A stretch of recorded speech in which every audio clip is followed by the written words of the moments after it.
The ballroom glistened like a dream painted in gold, its high vaulted ceilings adorned with chandeliers that spilled thousands of diamonds of light across the polished floor, where elegantly dressed men and women in tuxedos and gowns mingled with practiced smiles and polite laughter, their voices blending with the soft strains of the orchestra playing at the far end of the hall. And though the grandeur of the night seemed to belong to the noble and the wealthy, the true center of its light and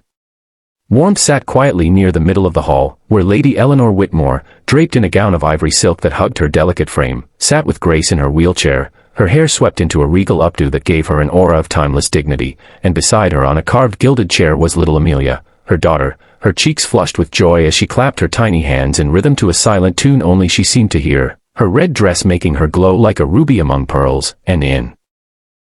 front of them, kneeling on one knee, was Daniel, a man in a simple black outfit that seemed almost out of place amidst the polished shoes and tailored coats of the guests, yet his presence radiated such sincerity that those who looked at him felt a quiet pull in their hearts, for Daniel was no ordinary guest but a painter invited to capture the essence of the evening by one of the sponsors, though his brush had found no inspiration in chandeliers or gowns until his gaze had fallen upon Eleanor and Amelia, and now as he clapped along with the child, his warm laughter filling the space between them, Eleanor's eyes softened in a way that surprised even herself. For years she had lived behind walls. Walls built from duty, from expectations, from the pitying looks cast upon her ever since the accident that had taken her mobility, and though she had learned to smile through the whispers and glide through life as though her wheelchair was but another ornament in her carefully crafted existence, she had long ago stopped believing that anyone outside of her daughter could see her for more than her wealth and her loss, yet here was Daniel, his dark eyes crinkling with joy as he gave himself wholly to Amelia's laughter, not for her title, not for her fortune, not out of obligation, but out of something Eleanor had almost forgotten existed.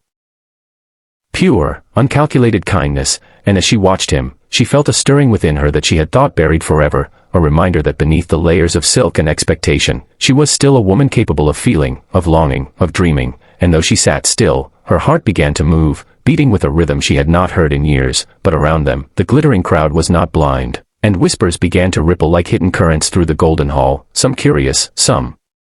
disapproving, as noblemen and women leaned closer to one another and asked in hushed voices who this man was, why he knelt so comfortably before the Whitmore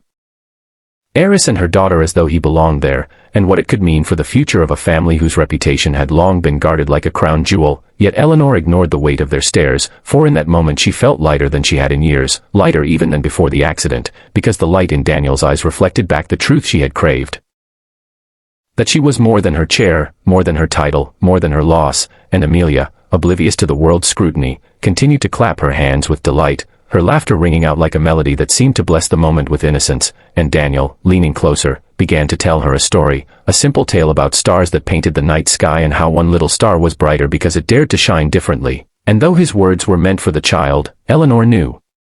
deep within her that they were meant for her too, for she had always been that different star, and perhaps now, in this hall of chandeliers, she was being reminded to shine again. Yet destiny is rarely without shadows, and as the evening progressed, Eleanor's older brother, Charles Whitmore, a stern man with eyes as cold as steel, noticed the way his sister's gaze lingered on Daniel, and though he smiled politely as he spoke to other guests, inside him rose a storm, for he had long controlled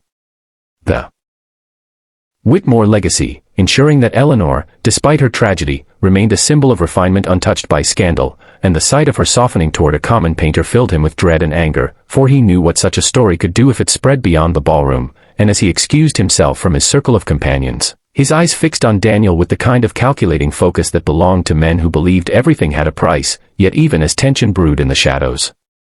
Daniel continued to kneel with joy, unknowing of the storm he was walking into, his heart open, his laughter true, his very presence an act of rebellion against the rigid hierarchy of the room, and Eleanor, though aware of her brother's gaze, chose in that moment not to shrink back into the shell he had built for her, but to lean forward slightly, her lips curving into a smile as she said softly, "Thank you for making her laugh, Daniel," her voice carrying just enough to be heard over the music. And Daniel, caught off guard by the directness of her gratitude, felt a warmth flood his chest as he replied, "She makes it easy, my lady. She reminds me why joy is worth painting," and though it was a simple exchange, it was enough to ignite something powerful, something neither of them could stop now, for in a hall filled with wealth and titles, two souls had just touched in a way that would ripple far beyond that glittering night, and while some would later call it scandal, others would call it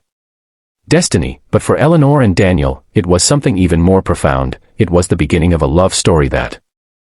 would remind everyone who heard it that true beauty lies not in chandeliers or gowns, but in the courage to see and be seen for who we truly are. And dear viewer, if you have felt the stirring of this moment, if you too believe that love can be found in the most unexpected places, then do not let this story end here. Stay with us, because what comes next will take you deeper into the heart of this tale, a tale of trials and triumphs. And by subscribing to this channel, you become part of a